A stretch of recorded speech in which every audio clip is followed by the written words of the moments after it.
Covid പലരുടെയും ജീവിതം മാറ്റിമറിച്ചെങ്കിലും പ്രതിസന്ധിയിൽ തളരാതെ ജീവിതം പിടിച്ചു നിർത്തിയവരുണ്ട്. അതിലൊരാളാണ് കോട്ടയം കുമരകം സ്വദേശി ഷിജോ. അതിജീവനത്തിന്റെ പാഠമാണ് ഇദ്ദേഹം നമുക്ക് മുന്നിലേക്ക് വയ്ക്കുന്നത്.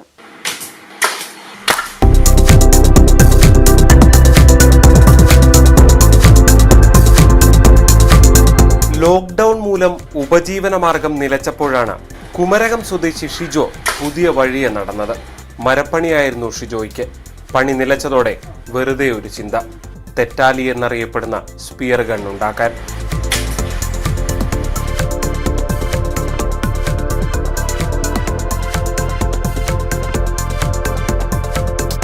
എന്നെ സംബന്ധിച്ചോളം കഴിഞ്ഞപ്പോൾ നമ്മുടെ പണിയിലെ പരിപാടികൾ നമുക്ക് ബ്ലോക്ക് ആയെന്ന് കണ്ടു കഴിഞ്ഞപ്പോഴത്തേക്ക് നമ്മൾ ഈ പരിപാടിയിലേക്ക് തിരിഞ്ഞു. അപ്പോൾ അത് അങ്ങനെ തിരിഞ്ഞതുകൊണ്ട് എനിക്ക് നമ്മുടെ വലിയ കുഴപ്പമില്ലാത്ത രീതിയിൽ നമുക്ക് ജീവിച്ചു സാധിക്കും. നമുക്ക് അധിക വരുമാനമല്ല, നമുക്ക് ജീവിച്ചു പോകാനുള്ള വരുമാനം നമുക്ക് ഇത് ഉണ്ടാക്കി കൊടുക്കുന്നതിനകത്ത് നമുക്ക് ലഭിക്കുന്നുണ്ട്. ഒടുവിൽ ആശയം വിജയിച്ചു. ഷിജോയുടെ തെറ്റാലി വാങ്ങാൻ ആളുകൂടി. ഇത് നമ്മുടെ ലോക്കൽ റബ്ബർ ബാൻഡാണ്. ഇതിന് നല്ല പവറാണ്.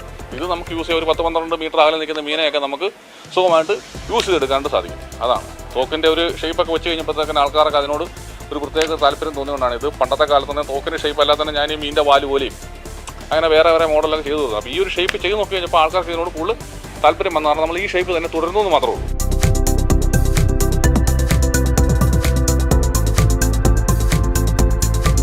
കാഴ്ചയിൽ ഇതൊരു ബ്രിട്ടീഷ് തോക്ക് പോലെയാണ്. അറിയാത്തവർക്ക് കൃത്യമായ പരിശീലനം നൽകിയാണ് വിതരണം. ഏതായാലും ഷിജോയ്ക്ക് ഇതൊരു നല്ല വരുമാന മാർഗമായി കഴിഞ്ഞു. G Sreejith, news 18, Kottayam. Paper ഉപയോഗിച്ച് നിഴൽ ചിത്രങ്ങൾ നിർമ്മിക്കുന്ന മൂവാറ്റുപുഴ സ്വദേശി രാഹുലിനെ പരിചയപ്പെടാം. പേപ്പർ കട്ടിംഗ് പോർട്രേറ്റ് നിർമ്മിച്ചതിലൂടെ ഏഷ്യ ബുക്ക് ഓഫ് റെക്കോർഡ്സിന്റെയും ഇന്ത്യ ബുക്ക് ഓഫ് റെക്കോർഡ്സിന്റെയും അംഗീകാരവും ലഭിച്ചിട്ടുണ്ട് രാഹുലിന്.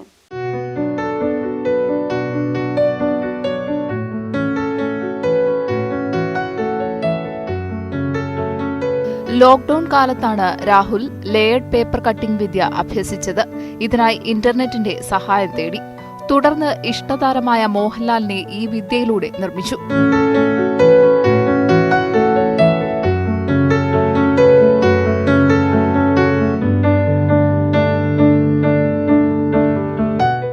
മറ്റ് നിരവധി താരങ്ങളുടെ നിഴൽ ചിത്രങ്ങളും ഇതേ രീതിയിൽ രാഹുൽ തീർത്തു. ലോക്ക്ഡൗൺ വന്നു കഴിഞ്ഞപ്പോഴാണ് വെറുതെ ഇരുന്നപ്പോൾ പഴയ പോലെ തന്നെ വീണ്ടും വരയ്ക്കാൻ തുടങ്ങി. വരച്ച് അപ്പോൾ വെറൈറ്റിക്ക് വേണ്ടി ചെയ്യാൻ തിരഞ്ഞെടുത്താണ് ഇങ്ങനെ ഒരു ഡ്രോയിങ്. അപ്പോൾ ഇത് ചെയ്ത് തുടങ്ങിയത് തന്നെ മോഹൻലാലിൻ്റെ ഫോട്ടോയിൽ നിന്ന് തന്നെ തുടങ്ങിയത്. മോഹൻലാലിനെ എനിക്ക് ഭയങ്കര ഇഷ്ടമാണ്. അപ്പോൾ ഇങ്ങനെ ഒരു ഇതിന് കൊടുക്കാൻ എൻ്റെ ഒരു കസിനാണ് പറഞ്ഞത്. അപ്പോൾ അവൻ പറഞ്ഞു കേട്ടിട്ട് ഇന്ത്യ ബുക്കിനും ഏഷ്യ ബുക്കിനൊക്കെ അയച്ചത്. അപ്പോൾ ഇഷ്ടപ്പെട്ട നടൻ മോഹൻലാലായതുകൊണ്ട് അതിന് തന്നെ അയച്ചു കൊടുത്തു. അപ്പോൾ അത് കിട്ടുകയും ചെയ്തു. ഭയങ്കര സന്തോഷമായി. 7 പേപ്പറുകൾ അടുക്കി അതിസൂക്ഷ്മതയോടെ മുറിച്ചു മാറ്റി വേണം ഇത്തരം ചിത്രങ്ങൾ നിർമ്മിക്കാൻ. വയറിംഗ്, പ്ലംബിംഗ് ജോലികൾക്ക് പോകുന്ന രാഹുൽ രാത്രിയാണ് കലാസൃഷ്ടികൾക്കായി സമയം കണ്ടെത്തുന്നത്. പേപ്പർ കഷ്ണങ്ങൾ ഉപയോഗിച്ച് കൗതുക അലങ്കാര വസ്തുക്കൾ നിർമ്മിക്കുന്ന സഹോദരി രാധികയുടെ സഹായവും രാഹുലിനുണ്ട്. റെക്കോർഡിനർഹമായ മോഹൻലാലിന്റെ ചിത്രം നേരിട്ട് കൈമാറണമെന്നാണ് രാഹുലിന്റെ ആഗ്രഹം. ന്യൂസ് 18 മൂവാറ്റുപുഴ. സിക്സർ പറത്തിയും വിക്കറ്റ് തെറിപ്പിച്ചും കളിക്കളത്തിൽ താരമായ ദിയ എന്ന കൊച്ചുമിടുക്കി ഇനി സായ് മൈതാനിയിൽ കളിക്കും. IPL സൺറൈസേഴ്സ് ഹൈദരാബാദിന്റെ കോച്ച് കൂടിയായ ബിജു ജോർജിന്റെ ഇടപെടലാണ് ദിയക്ക് സായിയിലെ സൗജന്യ പരിശീലനത്തിന് അവസരമൊരുക്കിയത്.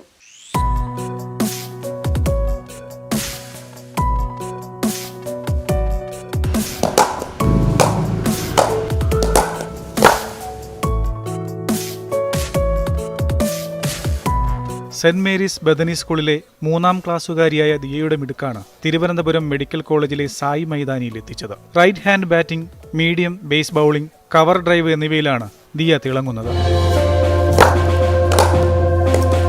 ഒട്ടേറെ കളിക്കാരെ വാർത്തെടുത്ത കായംകുളത്തെ ട്രാവൻകൂർ ക്രിക്കറ്റ് അക്കാദമിയിൽ നിന്നാണ് ക്രിക്കറ്റിന്റെ ബാലപാഠങ്ങൾ അഭ്യസിച്ചത്. രാവിലെ 6 മുതലുള്ള കഠിന പരിശീലനത്തിൽ മുടങ്ങാതെ എത്തുന്ന കൃത്യത കളിയിലെ മികവിന് കാരണമായി. തൃശൂരിൽ ലൂങ്സ് ക്രിക്കറ്റ് അക്കാദമി സംഘടിപ്പിച്ച ഓൾ കേരള ക്രിക്കറ്റ് ടൂർണമെന്റിന്റെ മികച്ച പ്രകടനം കാഴ്ചവെച്ചതോടെയാണ് ശ്രദ്ധ നേടിയത്.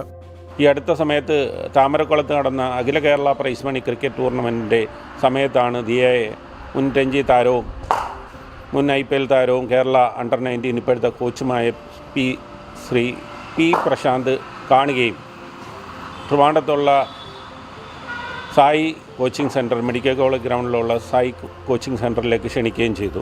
അവിടെ ഇനിയുള്ള തുടർ പരിശീലനം ഇന്ത്യൻ വുമൻസ് ക്രിക്കറ്റ് ടീം മുൻ ഫീൽഡിംഗ് കോച്ചായ ബിസാറിൻ്റെ കീഴിലായിരിക്കും. IPL സൺറൈസേഴ്സ് ഹൈദരാബാദിന്റെ കോച്ച് കൂടിയായ ബിജു ജോർജിന്റെ ഇടപെടലാണ് ദിയയ്ക്ക് സായിലെ സൗജന്യ പരിശീലനത്തിന് കാരണമായത്. ജില്ലാ ക്രിക്കറ്റ് അസോസിയേഷൻ സെക്രട്ടറി സിനിൽ സബാദിന്റെ പിന്തുണയും സഹായകമായി. അച്ഛന്റെ പ്രോത്സാഹനമാണ് ക്രിക്കറ്റിലെ താല്പര്യത്തിന് കാരണമെന്ന് ദിയ പറയുന്നു.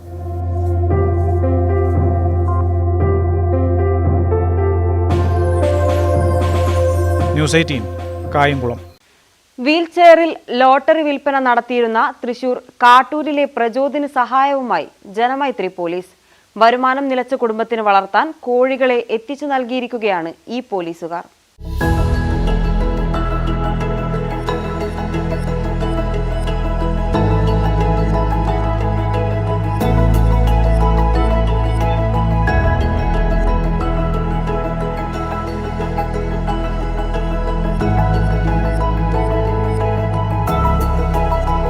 ലോക്ക്ഡൌണിൽ ജീവിതം വഴിമുട്ടിയ പ്രചോദന് പുതിയ വഴി തുറന്നു നൽകിയിരിക്കുകയാണ് കാട്ടൂർ ജനമൈത്രി പോലീസ്. കാലങ്ങളായി വീൽ ചെയറിലിരുന്ന് ലോട്ടറി വിൽപ്പന നടത്തിയിരുന്ന പ്രചോദ് വരുമാനം നിലച്ചതോടെ വലിയ പ്രയാസത്തിലായിരുന്നു. കോഴി വളർത്താൻ എംപ്ലോയ്മെന്റ് വഴി ലോൺ കിട്ടി. കൂട് നിർമ്മിച്ചെങ്കിലും കോഴിയെ പണം കൊടുത്ത് വാങ്ങാൻ കഴിഞ്ഞില്ല. ഇതോടെയാണ് പോലീസിന്റെ കൈത്താങ്ങ്.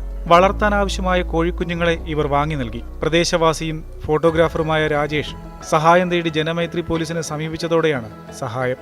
പോലീസ് സ്റ്റേഷനിൽ പോലീസുകാരോട് എൻ്റെ വിവരം പറഞ്ഞത്. അപ്പോൾ സാറുമാർ എൻ്റെ വീട്ടിൽ വന്നിരുന്നു. അന്ന് വന്ന് എൻ്റെ വീടും സാർ എന്നെ പരിചയപ്പെട്ടു. എന്താവശ്യത്തിനും വിളിക്കാമെന്ന് പറഞ്ഞു. പ്രചോദിന്റെ അച്ഛൻ 4 മാസം മുമ്പ് കരൾ രോഗം മൂലം മരിച്ചു. അമ്മയും പ്രചോദും അടങ്ങിയ കുടുംബത്തിന്റെ ഏക വരുമാനം ലോട്ടറി വിൽപ്പനയായിരുന്നു. കോഴിക്കുഞ്ഞുങ്ങളെ നൽകിയതും മാത്രമല്ല, ലോക്ക്ഡൌണിന് ശേഷം ലോട്ടറി വിൽപ്പന നടത്തുന്നതിനാവശ്യമായി തുകയും കൈമാറിയാണ് കാട്ടൂർ പോലീസ് സ്റ്റേഷനിലെ ജനമൈത്രി പോലീസുകാരായ ബിബിനും മണിയും വീട്ടിൽ നിന്നും മടങ്ങിയത്. ന്യൂസ് 18 തൃശൂർ. കാസർഗോഡ് ഇടയിലക്കാട് കാവിൽ കൗതുക കാഴ്ചയായി ഓരില താമരകൾ പൂത്തിറങ്ങി. ഏറെ ഔഷധ പ്രാധാന്യമുള്ള അപൂർവ ഓരില താമരകളുടെ സാന്നിധ്യം കൊണ്ട് സമ്പന്നമാണ് ഇടയിലക്കാട് കാവ്.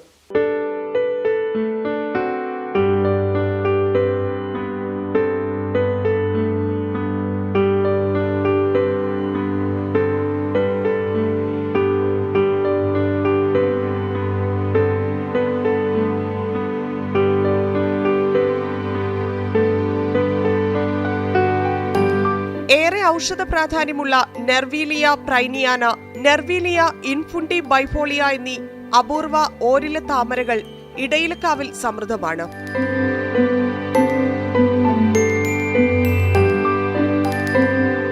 കഴിഞ്ഞ 10 വർഷക്കാലമായി ഇതിന്റെ പാരിസ്ഥിതിക പ്രാധാന്യം ബോധ്യപ്പെടുത്തി സംരക്ഷിച്ചു വരുന്നത് ഇടയിലക്കാട് നവോദയ ഗ്രന്ഥാലയം പ്രവർത്തകരാണ്.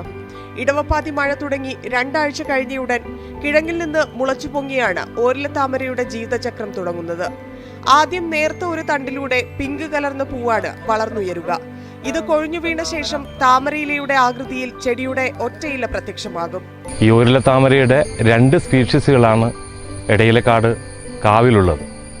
ഈ ചെടിയുടെ ഒരു പ്രത്യേകത എന്ന് പറയുന്നത് മഴ പെയ്ത് തുടങ്ങുന്ന സമയത്ത് തന്നെ, ഇടവപ്പാതിയുടെ സമയത്ത് തന്നെ ഏതാണ്ട് 2 ആഴ്ച കഴിയുമ്പോൾ മണ്ണിനടിയിൽ നിന്ന് ഇതിൻ്റെ ചെടി മെല്ലെ ഉണർന്ന് പൊട്ടി മുളച്ചു വരും. സാധാരണയായി ആദ്യമായി ഇലകളാണ് വരിക. പക്ഷേ ഈ ചെടിയുടെ ഒരു പ്രത്യേകത ഒരു നേർത്ത ഒരു രോമം പോലുള്ള ഒരു ഭാഗം മുകളിലേക്ക് വരികയും നേരിയൊരു കാണ്ഡം മുകളിലേക്ക് വരികയും അതിൽ ഒരു ഇളം പിങ്ക് നിറത്തുള്ള പൂവാണ് ആദ്യമായിട്ട് പ്രത്യക്ഷപ്പെടുക. ഏതാണ്ട് 5 മുതൽ 8 സെന്റിമീറ്റർ വരെ നീളമുണ്ടാകും ആ നേർത്ത കാണ്ഡത്തിന്. സെപ്റ്റംബർ ഒക്ടോബർ വരെ ഭൂമിക്ക് മുകളിലുള്ള ജീവിതം പൂർത്തിയാക്കും. മനുഷ്യ ഇടപെടൽ കുറഞ്ഞ ഇളക്കമുള്ള മണ്ണിലാണ് ഇവ ഉണ്ടാവുക. വൃക്ക, അലർജി സംബന്ധമായ രോഗങ്ങൾക്കുള്ള ഔഷധമായി പാരമ്പര്യ വൈദ്യന്മാർ ഇതിന്റെ കിഴങ്ങ് ഉപയോഗിക്കാറുണ്ട്. വംശനാശ ഭീഷണി നേരിടുന്നതിനാൽ നവോദയ ഗ്രന്ഥാലയം പ്രവർത്തകർ ചെടി പ്രത്യക്ഷപ്പെടുന്ന ഭാഗങ്ങൾ മരക്കൊമ്പുകളും മറ്റുമിട്ട് സംരക്ഷിച്ചു വരുന്നു. ന്യൂസ് 18 വലിയ പറമ്പ. ചുമർ ചിത്രങ്ങൾ കൊണ്ട് വീടും മതിലും അലങ്കരിച്ചിരിക്കുകയാണ് നെടുമങ്ങാട് സ്വദേശി അഭിജിത്ത് എം ഷിബു. കോവിഡ് കാലത്ത് ജനങ്ങൾക്കായി കോവിഡ് പ്രതിരോധ സന്ദേശവും ഇക്കൂട്ടത്തിലുണ്ട്.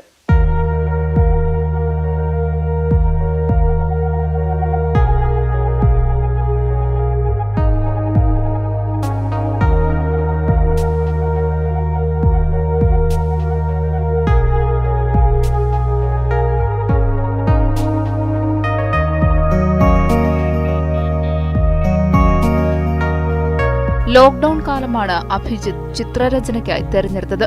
വീട്ടിൽ അടച്ചിരിക്കേണ്ടി വന്നപ്പോൾ തന്റെ കലാവാസനകൾ പൂർണ്ണമായും ഉപയോഗപ്പെടുത്തുകയായിരുന്നു ഈ വിദ്യാർത്ഥി. ഇതിനായി വീട്ടിലെ ചുമരുകളും മതിലും തെരഞ്ഞെടുത്തു. ചിത്രരചന മാത്രമല്ല, ശില്പനിർമ്മാണത്തിലും അഭിജിത്ത് തന്റെ കഴിവ് കാട്ടിയിട്ടുണ്ട്. മറ്റുള്ളവർ നൽകുന്ന പ്രോത്സാഹനമാണ് തനിക്ക് ചിത്രങ്ങൾ വരയ്ക്കാനും ശില്പനിർമ്മാണത്തിനും പ്രേരണയായതെന്ന് അഭിജിത്ത് പറയുന്നു. ലോക്ക്ഡൌണിന് വീട്ടിൽ വന്നിരുന്ന സമയത്ത് എന്തെങ്കിലുമൊക്കെ ചെയ്യണമെന്ന് വെച്ചാണ് ഇത് ഫസ്റ്റ് തുടങ്ങുന്നത്. കൊച്ചിലെ വരയ്ക്കാനുള്ള ആഗ്രഹങ്ങളൊക്കെ ഉണ്ടായിരുന്നു. അന്ന് ഇതിനുള്ള സാഹചര്യങ്ങൾ കുറവായിരുന്നു. വലുതായിരുന്നപ്പോൾ അതിനുള്ള സാഹചര്യങ്ങളുണ്ടായി. ഞാനത് വരച്ചു തുടങ്ങിയത് ലോക്ക്ഡൌണിന് അച്ഛൻ്റെ ഒരു കൂട്ടുകാരൻ്റെ വീട്ടിൽ പോയപ്പോൾ അവിടെ ഇങ്ങനെ കുറേ വരച്ചും ചെയ്തൊക്കെ ശരിക്കും കണ്ടാണ് ഇഷ്ടപ്പെട്ട് അങ്ങനെയാണ് കഴിഞ്ഞ ആദ്യത്തെ ലോക്ക്ഡൌണിന് തുടങ്ങുന്നത്. അങ്ങനെ വീട്ടിൽ വന്ന് വരച്ചു തുടങ്ങി പിന്നെ 3D ചെയ്തു തുടങ്ങി. 3D board. അഭിജിത്ത് വരച്ചവയിൽ കോവിഡ് ബോധവൽക്കരണ സന്ദേശവും ഉൾപ്പെടുന്നു. ആരനാട് സ്വദേശി ഷിബു മിനി ദമ്പതികളുടെ മകനാണ് ഈ +1 വിദ്യാർത്ഥി. ന്യൂസ് 18 നെടുമങ്ങാട്. കാഴ്ചക്കാരിൽ കൗതുകമുണർത്തി കൂറ്റൻ വരിക്കച്ചക്ക. പവിത്രേശ്വരം പുത്തൂരിലാണ് 68 കിലോ ഭാരമുള്ള ഭീമൻ വരിക്കച്ചക്ക വിളവെടുത്തത്. തൈക്കോട്ടെ വർഗീസിന്റെ പറമ്പിലാണ് കൂറ്റൻ വരിക്കച്ചക്ക കായ്ച്ചത്. 66.5 കിലോ തൂക്കമുള്ള ചക്ക ആദ്യമായാണ് ഉണ്ടാകുന്നത്. പറമ്പിൽ ചക്ക എടുത്താനായിട്ട് ചെന്നപ്പോൾ സാധാരണയിൽ നിന്നും വലുപ്പമായിട്ട് ചക്ക തോന്നി. അങ്ങനെ ആളിനെ വിളിച്ച് ചക്ക കെട്ടി താഴെ ഇറക്കുകയും അതിൻ്റെ വെയിറ്റ് ചെക്ക് ചെയ്യുകയും ചെയ്തു. അപ്പോൾ സാധാരണയിൽ നിന്നും വെയിറ്റ് കൂടുതൽ കണ്ടതുകൊണ്ട് കൃഷി ഓഫീസറെ വിളിച്ചു, സംസാരിച്ചു. അങ്ങനെ പുറലോകത്തെ അറിയിക്കാനുള്ള രീതിയിൽ എല്ലാവരും വിളിച്ചത്. അപൂർവമായി മാത്രമേ ഇത്തരം ചക്ക ഉണ്ടാവുകയുള്ളൂ എന്നും ഗിന്നസ് റെക്കോർഡിലേക്ക് നൽകുന്നതിനായുള്ള നടപടികൾ ആരംഭിച്ചതായും കൃഷി വകുപ്പ് അധികൃതർ അറിയിച്ചു. ഇപ്പം നിലവിലുള്ള വേൾഡ് റെക്കോർഡുകളിൽ 52.2 കിലോയാണ് ഏറ്റവും കൂടുതലുള്ള ചക്കയുടെ വെയിറ്റായിട്ട് കാണിക്കുന്നുണ്ട്. അപ്പോൾ ഇത്രയും കൂടുതൽ വെയിറ്റ് വന്നിട്ടുള്ളത് വേറൊന്നും അങ്ങനെ റിപ്പോർട്ട് ചെയ്തിട്ടില്ലെന്നാണ് അറിഞ്ഞത്. അപ്പോൾ അതുകൊണ്ട് തന്നെ ഇതിന് ഗിന്നസ് റെക്കോർഡിൽ കൊടുക്കുന്നതിന് വേണ്ടിയിട്ട് ഉള്ള നടപടികൾ ആരംഭിച്ചിട്ടുണ്ട്. കഴിഞ്ഞ വർഷം അഞ്ചൽ ഇടമുളയ്ക്കലിൽ 52 കിലോ തൂക്കമുള്ള ചക്ക ലഭിച്ചിരുന്നു. പുത്തൂർ കൈതക്കോട്ടെ CG വർഗീസിന്റെ പുരയിടത്തിൽ വിളഞ്ഞ ഭീമൻ ചക്ക കാണാനും സെൽഫി എടുക്കാനും ഇപ്പോൾ ആളുകളുടെ തിരക്കാണ്. കാരുണ്യ പ്രവർത്തനം ലക്ഷ്യമാക്കി ചക്ക ലേലം ചെയ്യാനൊരുങ്ങുകയാണ് വർഗീസ്. ന്യൂസ് 18 കൊട്ടാരക്കര. ഒഴിവു സമയങ്ങൾ തന്റെ കരകൗശല വൈദഗ്ധ്യം പ്രകടിപ്പിക്കാനുള്ള അവസരമാക്കുകയാണ് കണ്ണൂരിലെ 72കാരൻ.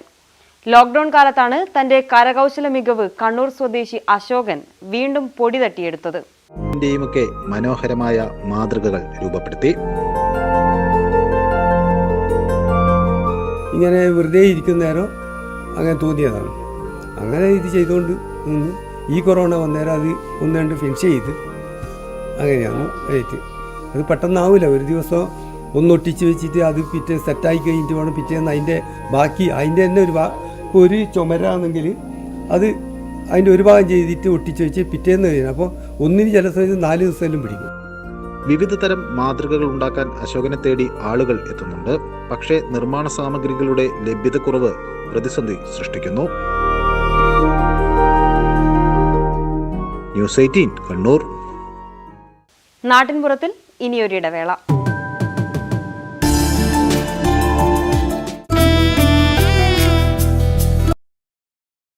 രാസായുധം കാണണോ? 19ാം നൂറ്റാണ്ടിലെ നമ്മുടെ നാടിന്റെ ഭൂപടം കാണണോ? ഒരു നൂറ്റാണ്ട് മുൻപത്തെ ശസ്ത്രക്രിയ ചികിത്സാ ഉപകരണങ്ങൾ കാണണോ? ഇതെല്ലാം ഒരിടത്താണ്, മലപ്പുറത്തെ MSP ചരിത്ര മ്യൂസിയത്തിൽ. കഴിഞ്ഞ ദിവസമാണ് മ്യൂസിയം ഉദ്ഘാടനം ചെയ്തത്. കാണാം ആ കാഴ്ചകൾ.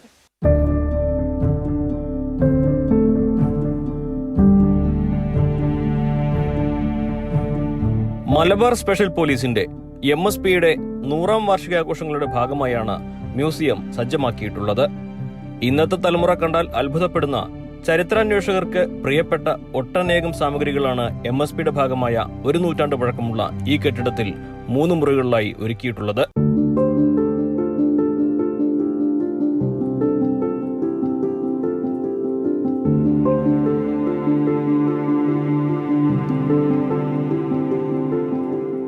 നമ്മൾ 1921 ഈ മലബാർ സ്പെഷ്യൽ പോലീസ് വന്നത് തൊട്ടിട്ടുള്ള അതിൻ്റെ ഒരു ചരിത്രം പറയുന്ന കുറേയധികം രേഖകളാണെങ്കിലും അത് പഴയ ആയുധങ്ങളാണെങ്കിലും അങ്ങനെയുള്ള പല ഇതും നമ്മളുടെ വളരെ പ്രീഷ്യസ് ആയിട്ടുള്ള നമ്മുടെ ഇതുണ്ട്. അപ്പം അതെല്ലാം തന്നെ ശരിക്കും മുമ്പ് മലബാറിന് മുഴുവനായിട്ട് മദ്രാസ് പ്രസിഡൻസിയുടെ കീഴിലുണ്ടായിരുന്ന സമയത്ത് മലബാറിന് മുഴുവനുമായിട്ടായിരുന്നു ഈ ബറ്റാലിയൻ ഉണ്ടായിരുന്നത്. അപ്പോൾ ഒത്തിരി ചരിത്രം പറയാനുള്ളതാണ്. അപ്പം പൊതുജനങ്ങളുമായിട്ട് നമ്മൾ പോലീസിൻ്റെ ഈ പറയുന്ന ചരിത്രം കണക്ട് ചെയ്യുക എന്നുള്ള ഉദ്ദേശത്തിലാണ് നമ്മൾ ഈ മ്യൂസിയം തുടങ്ങിയിരിക്കുന്നത്. മദ്രാസ് മലബാർ മേഖല 1909 ഇങ്ങനെയായിരുന്നു. മലബാർ, നീലഗിരി തുടങ്ങി നിരവധി പ്രദേശങ്ങളുടെ നിറമുള്ള ഭൂപടങ്ങൾ ഇവിടെ അമൂല്യ ശേഷിപ്പുകളായിട്ടുണ്ട്. സാങ്കേതികവിദ്യ ഇത്രയൊന്നും വികസിക്കാത്ത അക്കാലത്ത് ഇവ ബ്രിട്ടീഷുകാർ എങ്ങനെയാകും തയ്യാറാക്കിയിട്ടുണ്ടാവുക എന്ന് ആരും ചിന്തിച്ചു പോകും. ക്ലോറോസിക്രിൻ എന്ന് വിളിക്കുന്ന രാസായുധമാണിത്. ഒന്നാം ലോക മഹായുദ്ധത്തിൽ ഇത് പ്രയോഗിച്ചിരുന്നു എന്നാണ് കരുതുന്നത്. ഗ്ലാസ് കൊണ്ട് നിർമ്മിച്ച തുറക്കാൻ കഴിയാത്ത ടെസ്റ്റ് ട്യൂബിലാണ് ഈ രാസവസ്തു. ബ്രിട്ടീഷ് കാലഘട്ടത്തിലെ ആശുപത്രി ചികിത്സാ ഉപകരണങ്ങൾ, ശസ്ത്രക്രിയാ സംവിധാനങ്ങൾ, മലബാർ സ്പെഷ്യൽ പോലീസ് ഉപയോഗിച്ചിരുന്ന ആയുധങ്ങൾ, ചട്ടിത്തൊപ്പി, കൈവലങ്ങ് തുടങ്ങി 1 നൂറ്റാണ്ടിലധികം പഴക്കമുള്ള ഒട്ടനവധി സാമഗ്രികൾ ഇവിടെയുണ്ട്. ഇതിൽ പലതും ബ്രിട്ടന് പുറമെ മറ്റ് വിദേശ രാജ്യങ്ങളിൽ നിന്നും കൊണ്ടുവന്നതാണ്.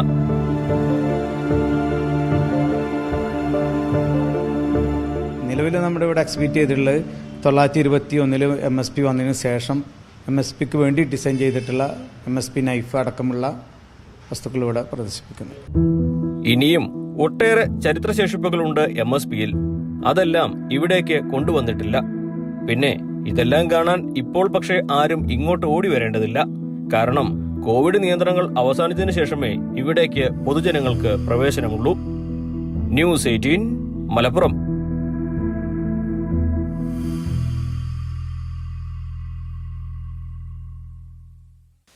കരയിലും വെള്ളത്തിലും വ്യത്യസ്തമായി യോഗാഭ്യാസം നടത്തി ശ്രദ്ധേയനായ ഒരു കൊച്ചുമിടുക്കനുണ്ട് തിരുവനന്തപുരത്ത്. 2ാം ക്ലാസ്സുകാരനായ കാട്ടാക്കട വീരണക്കാവ് സ്വദേശി ആദിത്യൻ 2 വർഷം കൊണ്ട് കളരിയിലെ മുഴുവൻ അഭ്യാസമുറകളും 30 യോഗാസനങ്ങളും ആദിത്യൻ സ്വായത്തമാക്കിയിട്ടുണ്ട്. എൻ്റെ പേര് ആദിത്യൻ. ഞാൻ ഗവൺമെന്റ് നെടുങ്കാട്ടിൽ 2ാം ക്ലാസ്സിൽ പഠിക്കുന്നു.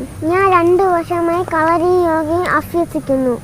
മ്യൂസിയത്തിക്ക് വേണ്ടി ഞാൻ കുറച്ച് അഭ്യാസങ്ങൾ കാണിക്കാം.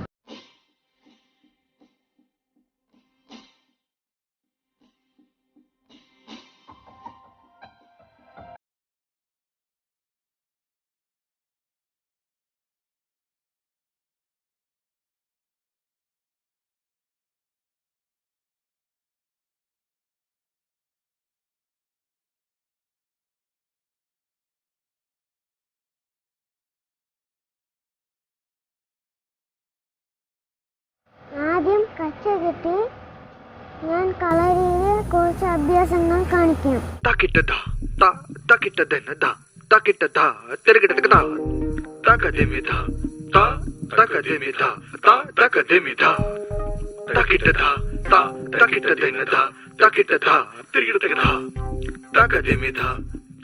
ആദ്യം 4.5 വയസ്സിലാണ് ശിവവർമ്മ കളരി യോഗ സെന്ററിൽ ജോയിൻ ചെയ്തത്.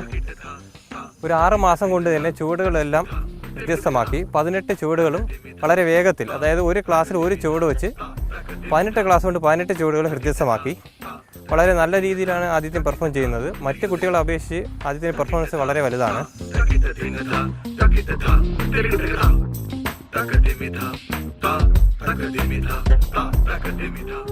ഇനി നമുക്ക് കുറച്ച്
അഭ്യസിച്ച് എൻ്റെ ഗുരുക്കളെ പോലെ ആകണം. പിന്നെ പ്രധാനമന്ത്രിയുടെ മുമ്പേ ഇതെല്ലാം എനിക്ക് കാണിക്കണം.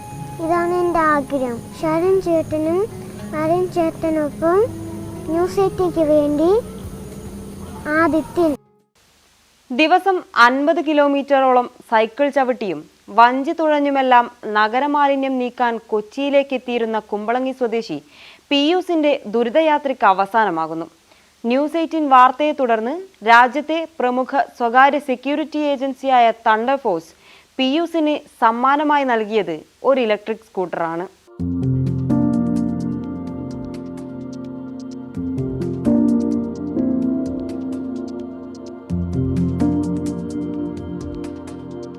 പിയൂസ് ചേട്ടനെയും അദ്ദേഹത്തിന്റെ ദുരിതയാത്രയും പ്രേക്ഷകർ മറന്നു കാണില്ല.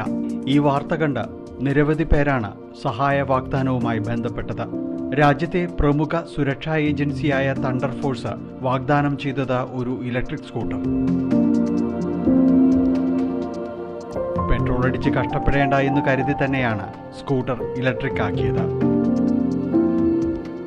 എൻ്റെ ഒരു സുഹൃത്ത് ഇതിനെക്കുറിച്ച് പറഞ്ഞപ്പോൾ എന്തെങ്കിലും രീതിയിൽ അദ്ദേഹത്തിന് സഹായിക്കണമെന്ന് തോന്നി. അതുകൊണ്ടാണ് തണ്ടർ ഫോഴ്സ് ഈ ഒരു തീരുമാനം. തണ്ടർ ഫോഴ്സിന്റെ കൊച്ചി ഓഫീസിലേക്ക് കാര്യങ്ങളൊന്നും പറയാതെയാണ് പിയൂസിനെ വിളിപ്പിച്ചത്. തുടർന്ന് തണ്ടർ ഫോഴ്സിന്റെ CEO കൂടിയായ സംവിധായകൻ മേജർ രവി നേരിട്ട് കാര്യങ്ങൾ അവതരിപ്പിച്ചു. സ്വന്തമായൊരു സൈക്കിൾ മാത്രം സ്വപ്നം കണ്ടിരുന്ന പിയൂസ് സന്തോഷം കൊണ്ട് വിതുമ്പിപ്പോയി. പിയൂസിന്റെ ഒരു സൈക്കിൾ ഉണ്ടായിരുന്നു, എല്ലാം പൊട്ടിപ്പൊളിഞ്ഞു പോയി. അത് കഴിഞ്ഞ് കൂട്ടുകാരുടെ സൈക്കിൾ എടുത്ത് അതും പൊട്ടിപ്പൊളിഞ്ഞു പോയി. പിന്നെ ഒന്നുമില്ല ഇപ്പോൾ കയ്യിൽ, അല്ലേ? അപ്പം അങ്ങനെയാണെങ്കിൽ ഞങ്ങളൊരു ഇലക്ട്രിക്കൽ വണ്ടി വാങ്ങിച്ചു തന്നു കഴിഞ്ഞാൽ അപ്പം പിയൂസിന് ഞങ്ങളൊരു ഇലക്ട്രിക്കൽ വണ്ടി വാങ്ങിച്ചു തരുന്നുണ്ട്. ഇനി വണ്ടി ചവിട്ടേണ്ട ആവശ്യമില്ല.